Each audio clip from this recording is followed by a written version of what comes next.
Hey, what's up guys, Mastershiny here, come back with a brand new video for you guys. Today we're going to be going into round 1 of the pick'ems here. Now I am no CSGO professional, no CSGO professional watcher. This is all just going to be my opinion. However, you know, along with everyone else in the entire world, I have gotten Stockholm in the last major right. I think that's very funny to me, is people showing off that they got the last 3 majors right, which really does not matter too much considering the last 3 majors, the favorites to win it all have won every single time, so it's not really a great representative sample. But I would like to give you a warm welcome to Mastershiny's delicious diamond pick'em predictions here. We can't guarantee you the diamond pick'em, but we can guarantee you you're gonna have a great time. So let's hop on into it. Hopping on into it here. First up, gotta go with G2 to go ahead and advance. Now my philosophy here is I'm not going to worry about this 3-0. That's something I did last year in Stockholm, and it kind of messed me up a little bit because I put Gambit here and I almost didn't make it. I had to have my 0-3 come in, and I definitely screwed that one up a little bit. Next up though, I'm going to be going with Liquid. I think Liquid's definitely one that's going to advance moving forward.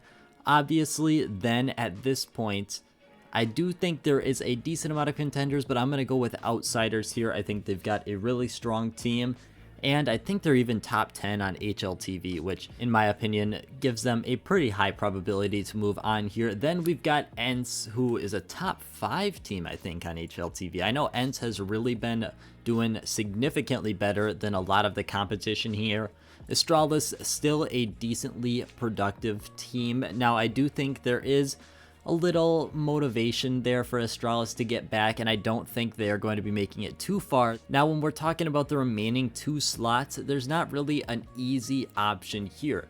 I think you've definitely got Imperial Esports and Vitality. Those are the 2 I'm probably leaning towards. I'm going to go and definitely lock in Vitality because I think Vitality is still a very strong roster. We haven't heard a lot from ZywOo recently. Now, when we're talking about the remaining teams here, I don't see Fours advancing. They're a team that's been in a couple majors, but honestly, never really remember them doing anything special.